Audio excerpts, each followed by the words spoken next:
Hello. Today I'd like to discuss my thoughts on Martin Scorsese's new movie, Killers of the Flower Moon. I first should start by saying I'm a huge fan of Scorsese. I was my Scorsese fandom was probably at its peak when I was a lad or a younger man in my 20s and maybe into my 30s. And, you know, I was I was so into Scorsese's entire canon that it makes me think of that song. He makes the best fucking movies. I can't remember who wrote that song, but it's funny and it expresses pretty much the way I felt at the time. But I'll link to it below if you're interested. It's pretty hilarious. But I yeah, as a fan of Scorsese, I would like to. My preference here would be to just discuss this film's, in a strictly aesthetic sort of way. And while I'm going to be doing a little bit of that, I'm afraid my main interest here, the main thing I'm going to be engaged in, is decoding the movie for its possible implications and ramifications with regard to propaganda, mind control, what have you. And it really hurts me to talk about a film by a noted auteur like Scorsese and a trailblazing uh, creative person, somebody who has just done so much for American cinema over the course of most of his lifetime. But my take on things right now as an older man is as you may know, a bit more cynical with regard to the biz, and anybody who makes it in the biz is to me suspect in some way, in one way or another. It doesn't mean that they're bad through and through, and they should just be dismissed out of hand, because I certainly wouldn't do that with Scorsese or with a number of other filmmakers and actors and other people, who have found success in the biz, who I think are really good and whom I admire. I would never think that about them, but at the same time, I kind of have come around to believing that if you're a part of this wretched thing called show business and you have managed to make it big, you must have had to do something along the way. You must have had some unsavory some unsavory tasks that you were asked to perform, and I suspect that is the case of the best of them. And I think Scorsese is the best. If he's not the best, he's up there with the best of them. And yeah, this would go for other great directors working today as well. Christopher Nolan, Quentin Tarantino, whoever else I'm not thinking of right now. Others who are I don't think are on Scorsese's level, but are still I think really good and who've been working for a while and have been consistently high quality in in what they've been putting forth. I think all of these people, anyone who is in the biz, anybody who's found success, cannot just be looked at strictly as an auteur doing what an auteur does. I think you have to. My impression again is that in the biz, they'll let you be an auteur if you're really good, if you're creative. They'll let you do your auteur thing, but every now and then you've got to do their bidding. So I'm looking at Killers of the Flower Moon from that perspective, and I have a couple of interesting things. I think they're interesting to say about the movie, and it might or might not correspond to what you have gathered if you've seen the previews for the movie. Now, if you have seen the previews for the movie, you might get the impression, as I did, that this is another anti-white kind of movie. This is another movie which shows where white men are the bad guys, and Indians, in this case non-whites, in this case the Osage Indians are the good guys, or are the victims and of white treachery and white deceit and so forth. But that's not really that's not the full picture at all with this movie, and that's what is surprising. I think if this had not been a Scorsese movie, I would have rightly or wrongly stayed away from it, just because I'm sensitive to anything that is anti-white.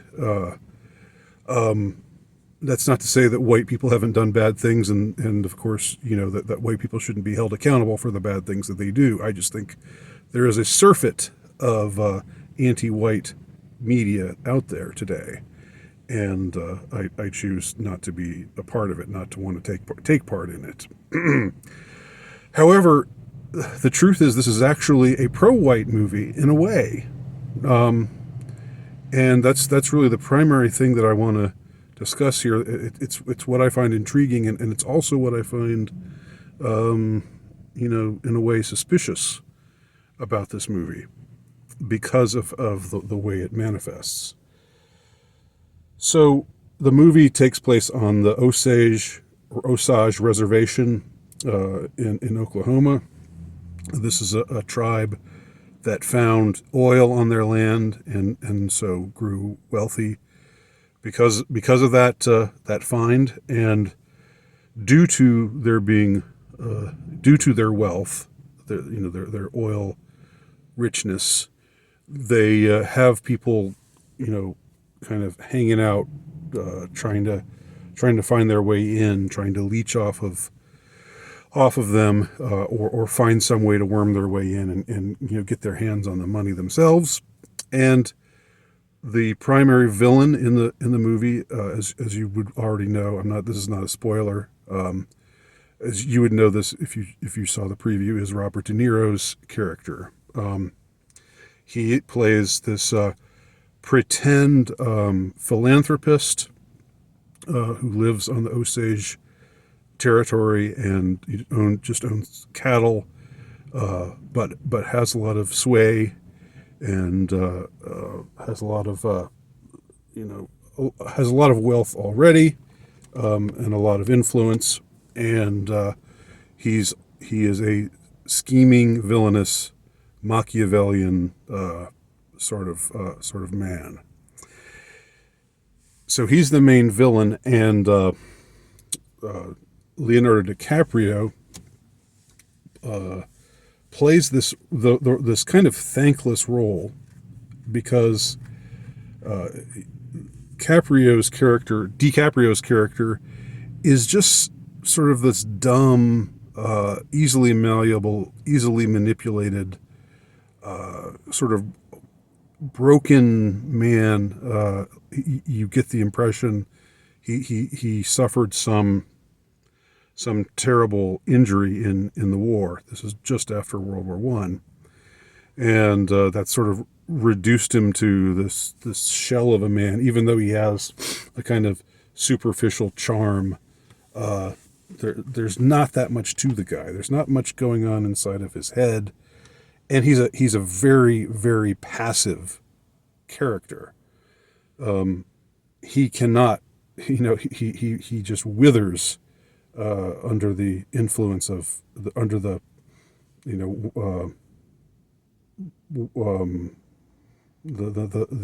machinations of people like Robert De Niro's character. Sorry, I can't remember character names right now, but it's not important.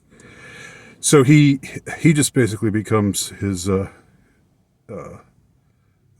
his slave, more or less. He just does whatever he's told to do, and does whatever he is influenced to do by De Niro, which involves some very unsavory things. And he never has the guts or the gumption to stand up to De Niro's character until almost the very end, when he really has no choice. When the clear choice is to finally turn against this guy who for so much of the movie has just gotten him to do evil, rotten thing after evil, rotten thing, one after another after another. So here's the thing about the movie that's going to be surprising. The FBI, which is, they're just in their very incipient phase, I believe, at the time. This is right after World War I. The Prohibition era, I guess, is the Eliot Ness era, more or less. And the FBI come on the scene after De Niro and various henchmen have seen to it that various Osage have been murdered. They've essentially died in one mysterious way or another, and all in a way that benefits De Niro and his cronies. And the FBI comes riding in, and they are the good guys. Okay, the FBI are the good guys, and the FBI are all white men. I mean, I can't emphasize this enough. There is no ambiguity about the FBI in this movie as they are portrayed. They are the only ones who are interested in bringing justice to this situation. And it wouldn't have even happened if various members of the tribe hadn't gone to Washington and given and made this plea to the president at the time. I don't even know who that would be. Would that be Calvin Coolidge? They didn't really say. So the FBI comes out after this plea is made to, please come investigate. A whole bunch of us are being killed off, and something evil is afoot. So the FBI rides to the rescue, and they are unambiguously the good guys, and they are unambiguously white men. Okay, there's one Indian guy who's like their help on the inside, but he's the anomaly. For the most part, the Indians in the movie are just victims. They just get victimized by the evil, scheming whites who live out there. De Niro and his evil cronies, which sort of includes DiCaprio's character, although he's more, like I said, he's more just somebody like semi-retarded, who's just being manipulated to do these things. Although when we find out the full extent of some of the things that he's done, it is shocking when we finally discover some of the things that he actually was involved in. So we have the FBI again portrayed unambiguously as the good guys. It's like, in a way, it reminds me of Mississippi Burning, movie that was made back in the late 80s with Willem Dafoe and Gene Hackman. And I remember that movie caught a lot of flack at the time because it was set during the 60s, during the civil rights era, when they were trying to integrate the South, and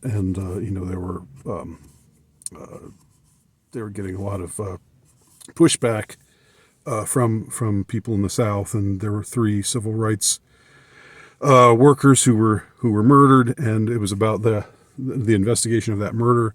And basically, the impression you get from that movie is that it's the FBI coming down and kicking ass that made it happen. So this is very much the same way. It's like we need white men in Washington to come and save us, this is what a lot of actual black activists or spokesmen were criticizing Mississippi Burning about, was that it was just, it portrayed the blacks as just being these passive victims, and it took the FBI, it took the G-men coming down from from D.C. to make everything right in the South, and make the black man safe.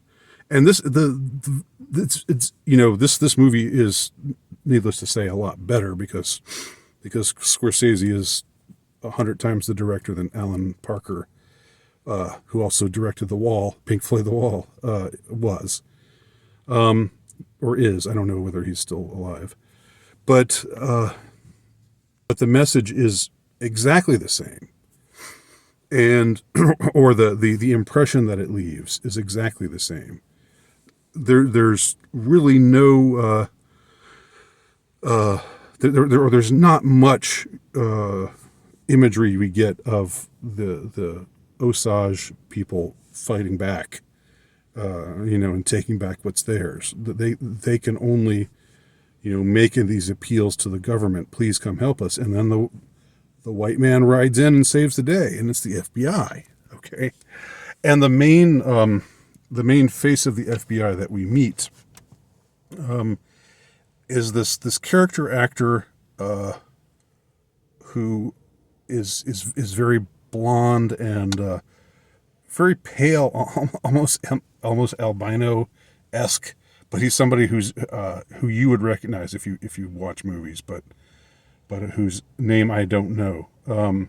But he's this very macho sort of Texas Ranger, walking around with a not a 10-gallon hat, but a cowboy hat, and he's got this Chuck Norris kind of vibe to him, and he and the rest of the G-men, come in and do their thing, and get the bad guys, locked up, and without giving too much away, that's basically what happens. So I am forced to wonder, what's going on here, and of course, as I said, it troubles me, it pains me to think about this movie as something other than, a piece of Scorsese's great, canon, the great cinematic mosaic that is the professional life of Martin Scorsese. So it pains me in a way to have to see this movie as, working in a way as propaganda, but I can't help, when I see something like that going on in a movie, I can't help but think to myself, what are they trying? What are they? What is the point behind all of this, right? Because they could have had the FBI. They could have shown the FBI coming in and looking much more fallible, looking much more bumbling. There's the facts of the case, the historical facts of the case, are what they are, but this movie really goes out of its way to show these guys as noble and righteous, and really on the ball, and really together, and going into Indian country and standing up for the Indians and doing what needs to be done. I'm sure that a lot of American Indians would look askance at this notion of the FBI as being their saviors. But I doubt we'll hear that any kind of controversy of that sort with regard to this movie, because Scorsese is kind of untouchable right now. He's 80 years old. He's the grand old man of the elder statesman of American cinema right now. And this movie, I'm sure, is getting, I haven't bothered to look it up, but I'm sure it's getting praised from all quarters. And I'm just thinking this element is just gonna blow right past everybody, or even the people who would normally notice it and would normally complain about it aren't going to notice it, or aren't, if they notice it, they're not going to dwell on it, they're not really going to talk about it, and they're not going to make a big deal about it. So you kind of wonder, like right now, you know, especially amongst conservative Americans, the FBI and most alphabet agencies are not really thought of highly by by those who are on the more conservative side of the spectrum. It used to be very different. It used to be that it was the liberals who were down on the FBI, but that has entirely shifted. So now they're bringing us this movie where they're showing us the FBI as the good guys, but it's like this, it's this white nationalist dream of of who the FBI were. It's the old guard and the old conservative white guys standing up for law and justice, law and order, and doing what's right and doing what needs to be done and bringing justice to this situation on Indian land that would have gone completely unavenged or unaddressed if left to the local authorities, because the local sheriff and everybody, they're just corrupt and they're as in on it as everybody else. So anyway, that's something I can't help but wonder about. What is the deal here? What is going on? To quote Tucker Carlson. So if anybody has any thoughts, let me know. As far as the movie itself, I think it's not, just considering it aesthetically, I don't think it's Scorsese's best, not by a long shot. It was good. It was certainly well made in most ways. But it's not a movie I'm really dying to see again. So I don't have the same kind of excitement about it that I had for Oppenheimer earlier in the year, just speaking it purely aesthetically here. And maybe that has something to do with having a main character who's just really kind of uninteresting, just a really, really passive man who just lets himself be walked all over and allows himself to be used to do things that he knows, even though he's stupid, his the better side of him knows that he shouldn't really be doing these things, but he gets manipulated into doing them because he has not many brains and not much guts or gumption about him. So anyway, those are my thoughts. Leave your comments below, and thank you for watching.